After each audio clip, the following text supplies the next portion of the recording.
You are listening to the Wealth Formula Podcast with Buck Joffrey. Get ready to change your life.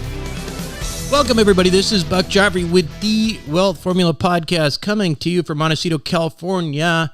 Today, I will be seeing many of you in Dallas-Fort Worth just in a couple of weeks from now. And hopefully, if you have a chance, you'll join us. Go to wealthformulaevents.com and check it out. But it's going to be a cool event. It's going to be not only the usual type of personal finance stuff, but we're going to do some longevity talks in the afternoon, do a panel, a little discussion. Having a bunch of those of you who are physicians and stuff in the group is going to be really great, being able to share some information. So hopefully, again, you can make it, wealthformulaevents.com.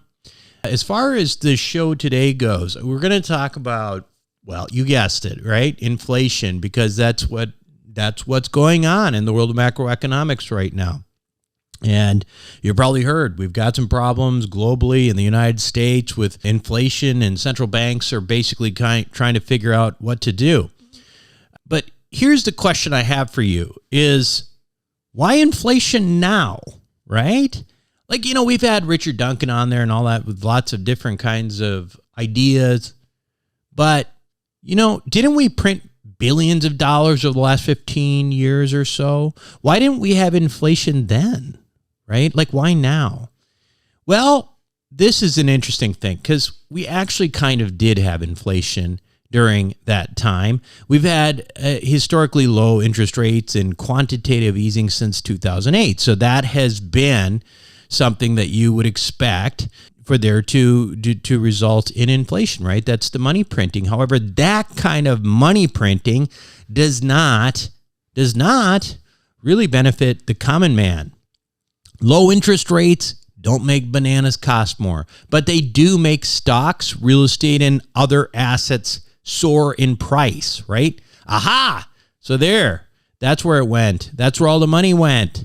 It's inflation, but on your investments. Well, let's not pretend we as investors did not benefit from this asset class inflation. Of course we did, and of course the banks and institutional money benefited even more. But again, the common man did not benefit from the usual money printing methodology. And arguably, I would say that they weren't hurt much either. We were living in some pretty good times there. But they are getting hurt now because inflation has drifted off from the markets, the asset markets, into the price of food and energy, the CPI. Certainly, there are a number of reasons for this, but there's one precipitating factor that I just got to believe really began that process of shifting inflation to mainstream.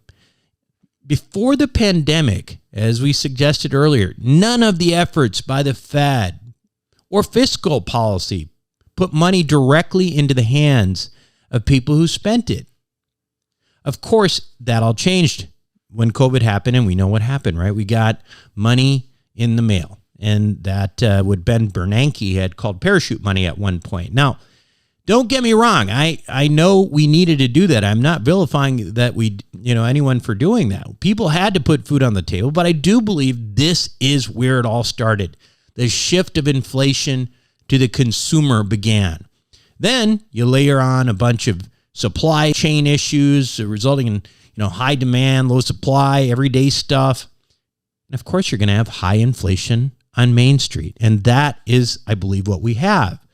And now the Fed is raising interest rates with a vengeance to try to snuff it out. Kind of funny, right? Like inflation on the investment side and the asset class side, they didn't seem to worry about too much. But came on the Main Street side and, well, it's a totally different ballgame, right? I mean, now you're hurting people, not just helping rich people. Anyway, so will the interest rates actually help raising these interest rates? I don't know. I am just a little suspicious of whether or not it's going to help a lot, at least in the next year or so. And here's why. Okay. So yeah, if you raise rates high enough, maybe you get high unemployment, you're in a recession. That'll ultimately change some things around. But right now we have really high wages, very low unemployment, and continued supply issues, even though they're getting better. So raising rates doesn't seem like it would necessarily help with those problems, right? And we're talking about rising prices of things because of demand issues.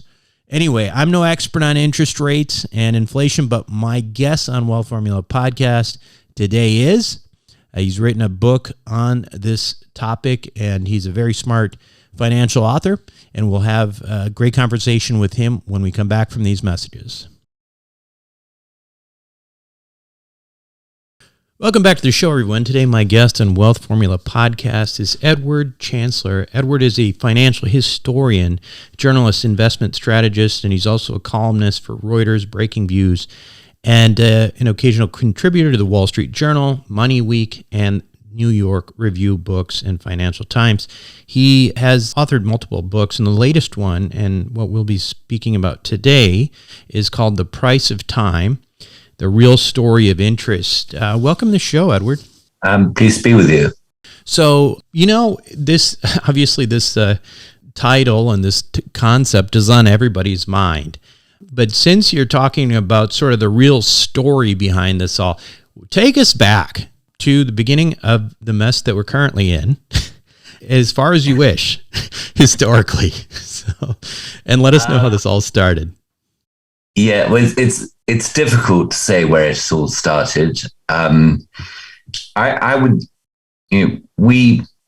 Interest rates peaked in the early 1980s, and then they came down sharply as inflation fell away, and probably the rot set in when the central banks, the Federal Reserve, started to realize it could use monetary policy to support the financial markets in times of difficulty.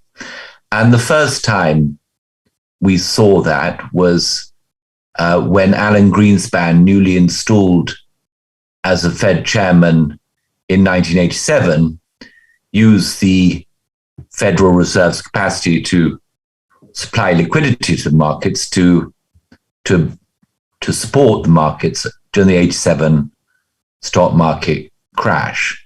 Now, that crash was a relatively short-lived event, and the Fed's intervention was seen as, I suppose, a good thing.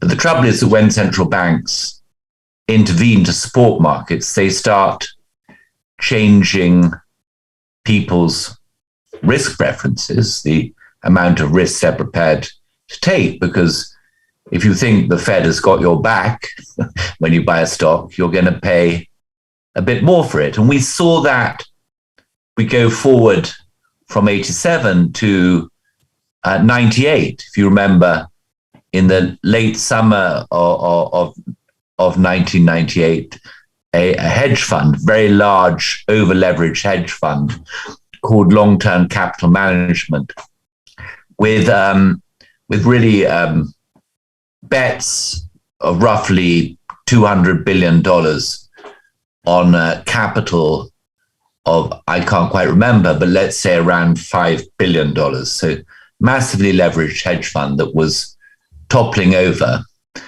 And at that moment, the Fed once again intervened, cut interest rates, and if you think back to the late 1990s, this was the sort of early period of the internet, and there was a bit of froth, to put it mildly, in the US stock markets at the time.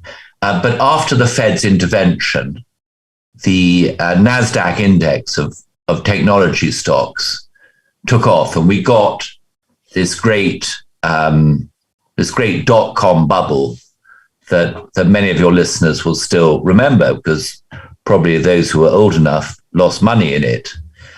So then the dot-com bubble, and the dot-com bubble was interesting from a historical perspective, because in valuation terms, it was by far the greatest stock market bubble that the US had ever seen.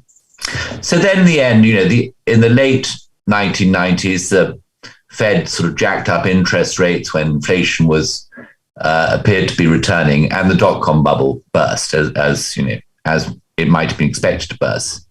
So the next stage is the Federal Reserve then starts to worry, hey, the markets are collapsing. Perhaps, we're going to have deflation. There's no evidence of deflation at the time. So they cut interest rates. They cut the Fed funds rate back to 1% in 2002, which was the lowest at the time, the lowest level since the Second World War. And this didn't immediately revive the busted dot-coms and tech companies. But, you with your real estate background knows what happened next, is that you could borrow cheaply against real estate and earn a decent turn. And combined with the fact that mortgages were being, at the time, securitized, risky mortgages were bundled together and cut into different tranches, and this sort of increased the supply of mortgage credit, but fueled by these very low interest rates. The great US real estate bubble took off. Now that bubble peaked in sort of 2005, 2006, and it took a couple of years for the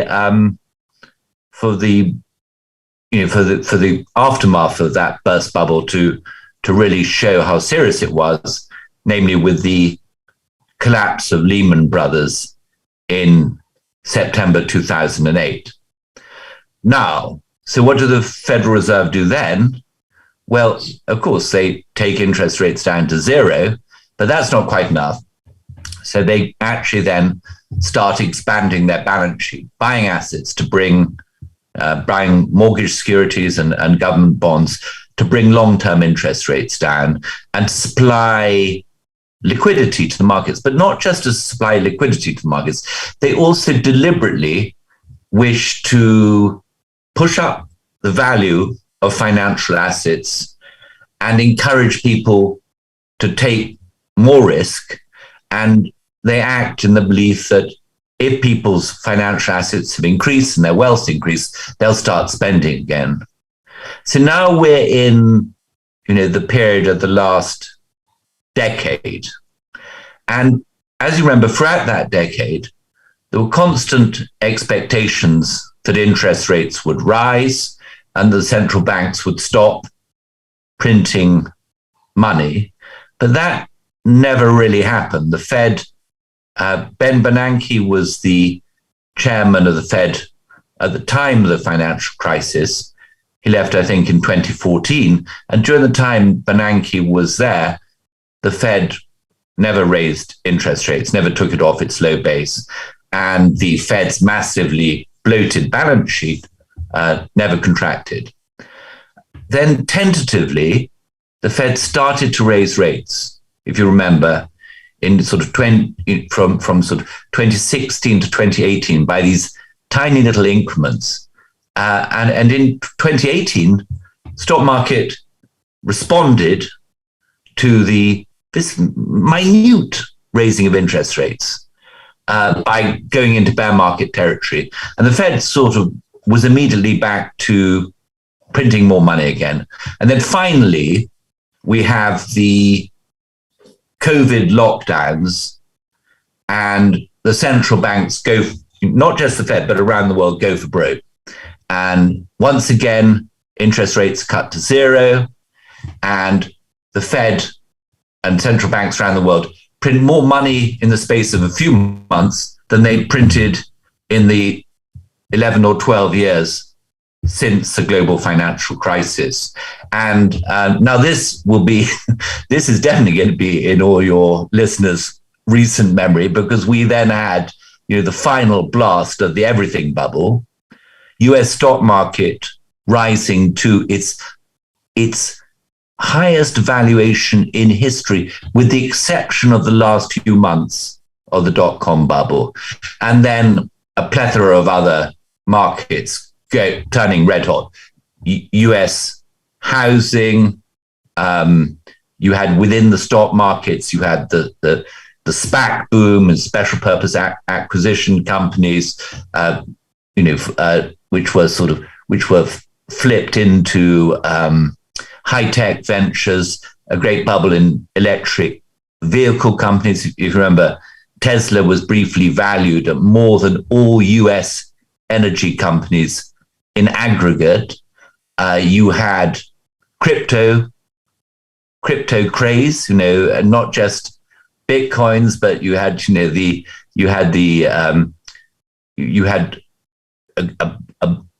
had sort of spoof cryptos that were going up. You had, Dogecoin and another coin that was a spoof of Dogecoin called Shiba Inu, and so forth. So basically, up until really the end of last year, we had seen some of the frothiest markets ever, and in my view, the underpinning of these frothy markets was not just, the psychology of investors or investors playing a game of, what we call greater fool. I'll buy this asset and sell it on to some sucker at a higher price, and I'll play this game for as long as it can. I think that investors were misled into believing that interest rates would remain extremely low, and that the low interest rates validated extraordinarily high valuations. So at that point, I think it's probably useful to sort of weave in, the reason why those rates couldn't stay low, inflation. And if you would, maybe just, as you alluded to, the last couple of decades, we've had plenty of money going into the system, right? Like lots of interventions, but we've never really had this problem with inflation. First of all, not never, but in the last 20 years or so, first of all, what in your mind changed? Is it sort of the coup de grace blow of the COVID, the lack of, I guess, the problems with supply, and then actually increase in demand because of essentially helicopter money?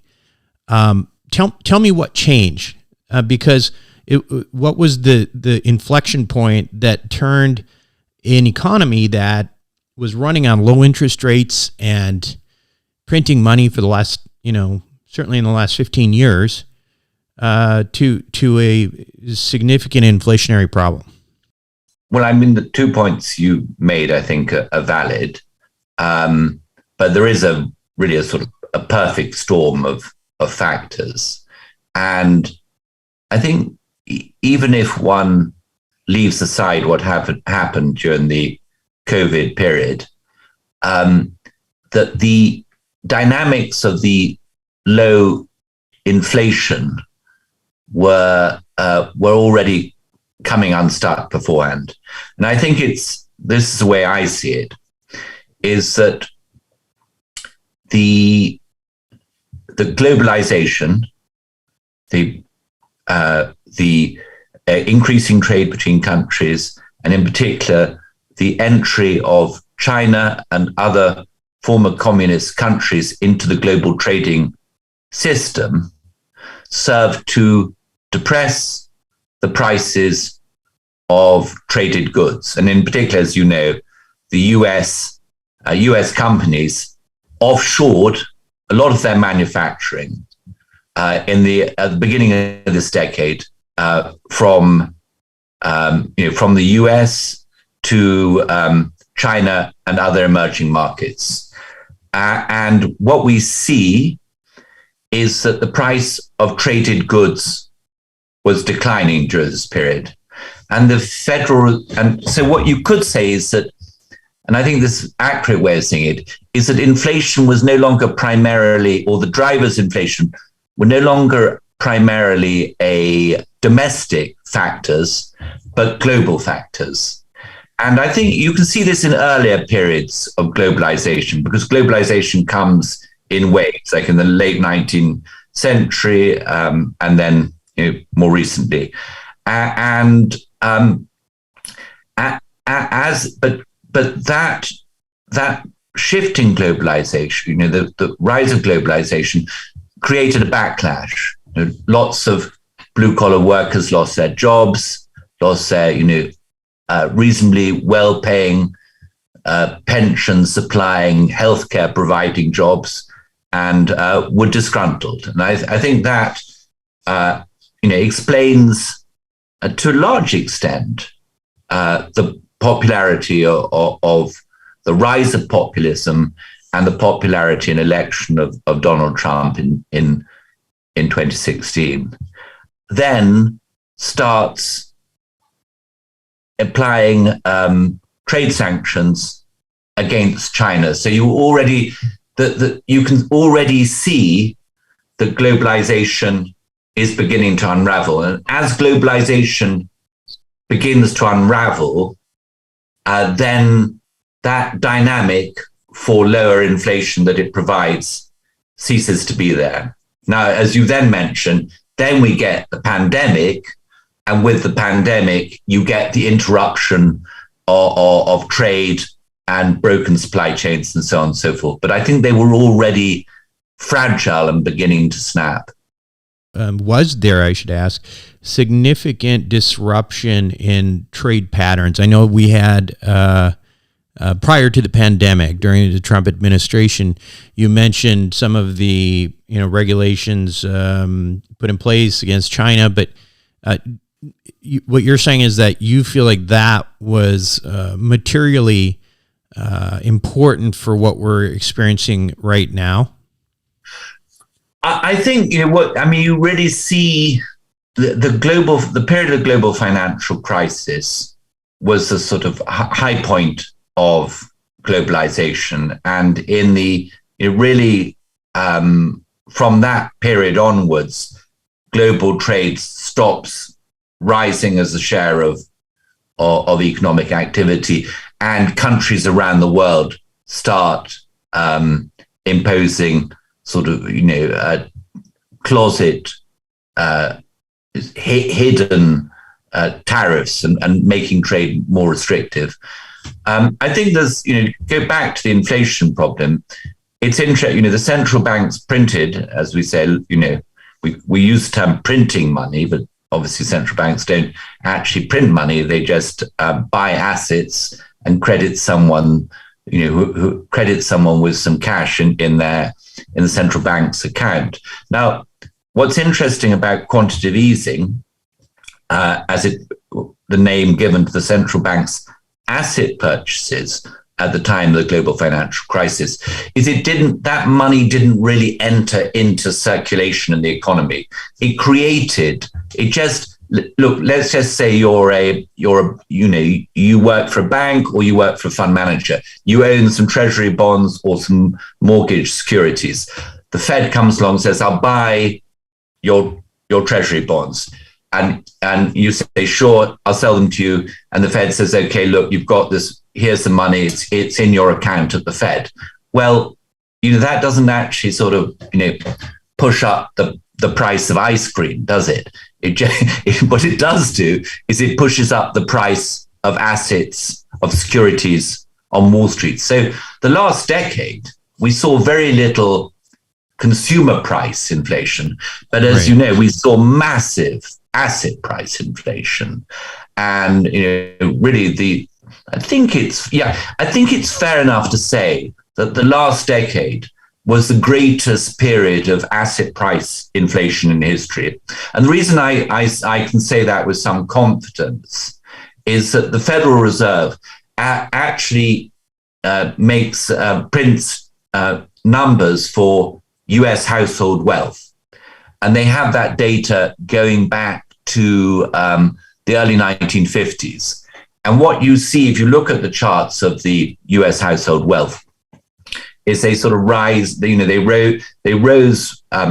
They sunk to a low in the 1970s during the inflation, and then in the time when interest rates were kept very high under Paul Volcker at Federal Reserve in the early 1980s. But in recent years, they moved higher and higher and higher.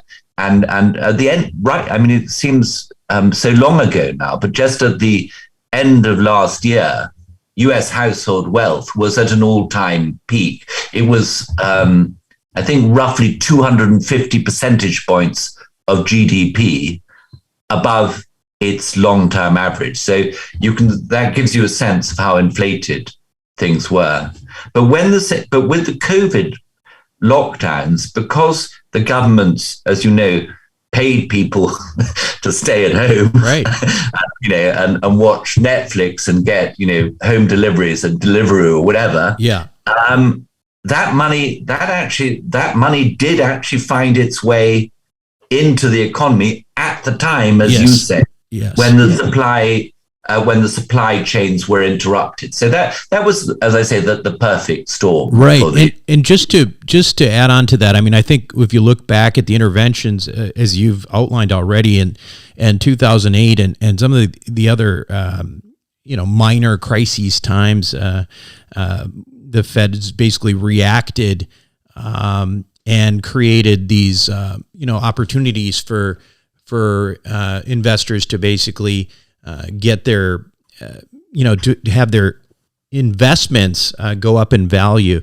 The major difference from what I see, the major difference in this intervention was it was truly what I guess Ben Bernanke called helicopter money, right? That we hadn't seen that before, had we? Like pure money in the hands of consumers.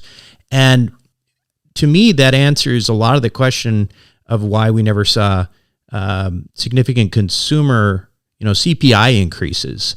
And so I'm curious on that. Do you think that was, how big of an impact do you think that was to ultimately what we're seeing now? I mean, obviously there's trade, there's problems with supply chains and everything else, but I'm curious on helicopter money. Was that the biggest issue?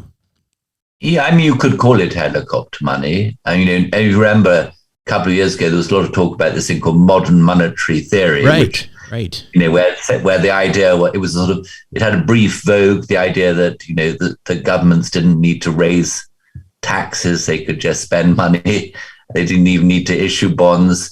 There's a sort of vogue for helicopter money, and the quantitative easing money, as I say, stayed sort of, if you will, locked in the Wall Street safe, whereas this money went into people's hands and boosted their spending. But don't forget, it also produced a huge amount of asset price inflation. I think the S&P up something like 28% last year. So, that was one of the great years. Yeah. But another way of thinking about the inflation is just from a sort of monetarist perspective, which tends to be neglected nowadays, which is the view that, if you have a increase in the money supply, the broad money supply, bank accounts and so forth, money held in banks, then that feeds through to an inflation. So if you had the US money supply in 2021, early 22 was growing at an annualized rate of around 25%.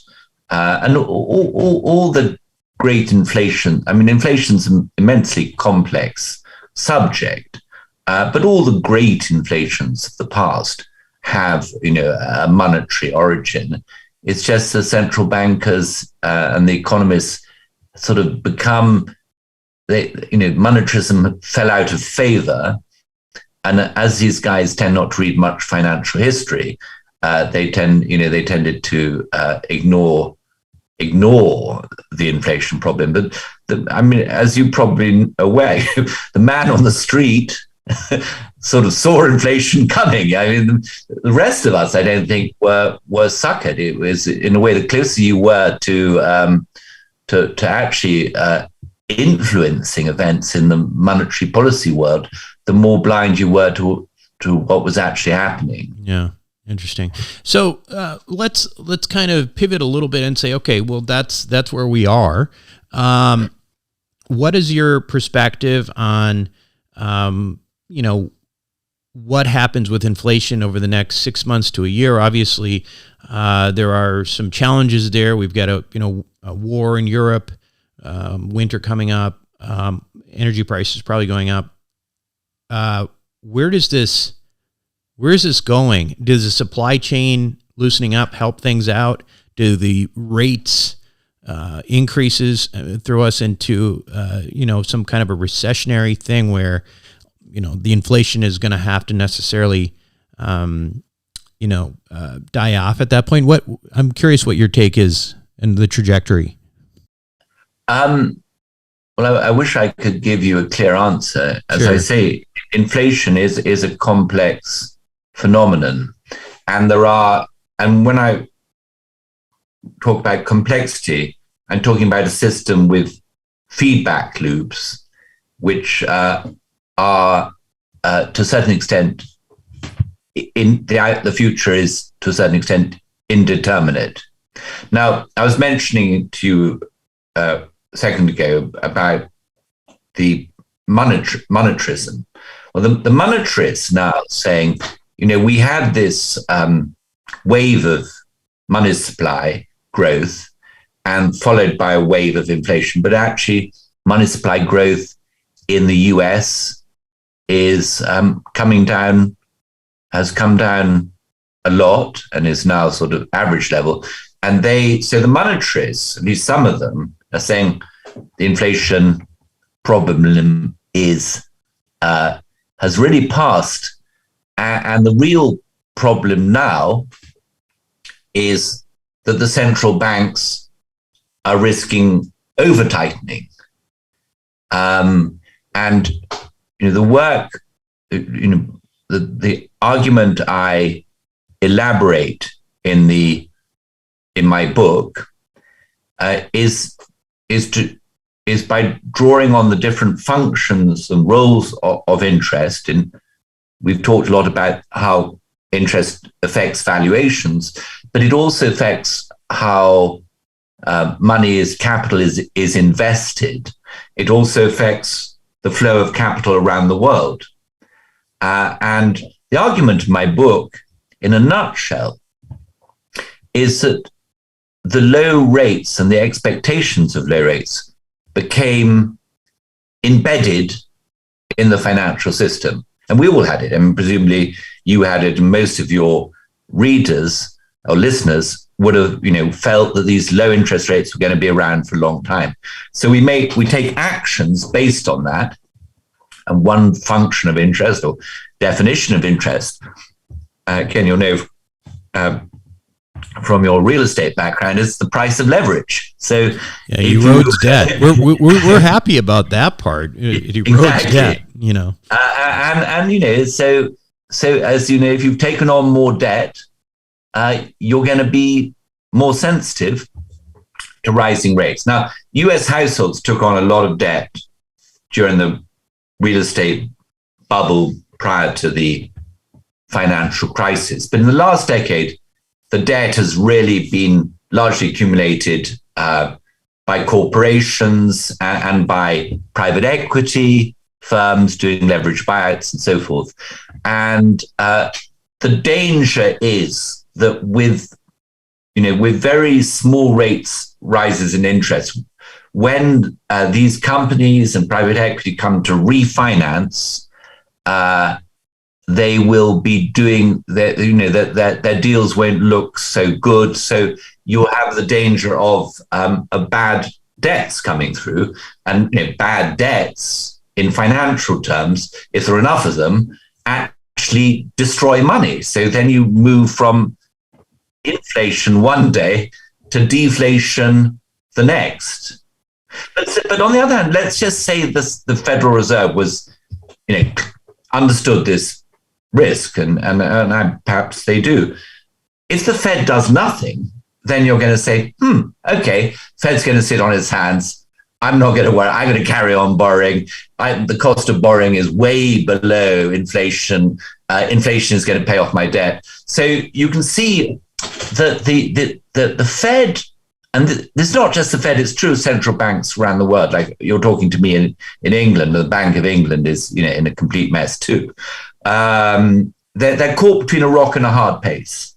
So all the way I see it, and this it's not my own idea, but from friends of mine, investment friends of mine who also analyzing problem, is the question now is not so much inflation, but of inflation volatility, of it rising, falling, and that is the thing we have to worry about going forward. Interesting stuff. We live in interesting times, Edward. Your book, The Price of Time, The Real Story of Interest, I assume this is available pretty much everywhere? Yeah, I think so. Amazon and all good booksellers. That's right. And then you also have a website, www.edwardchancellor.com. What kinds of things can we find there? Well, you can find my articles. I write a column for Reuters Breaking Views, the financial commentary service of Reuters. I've got sort of podcast interviews I put up there, and I've got talks I've given, and sort of lists of the other books I publish, that sort of stuff.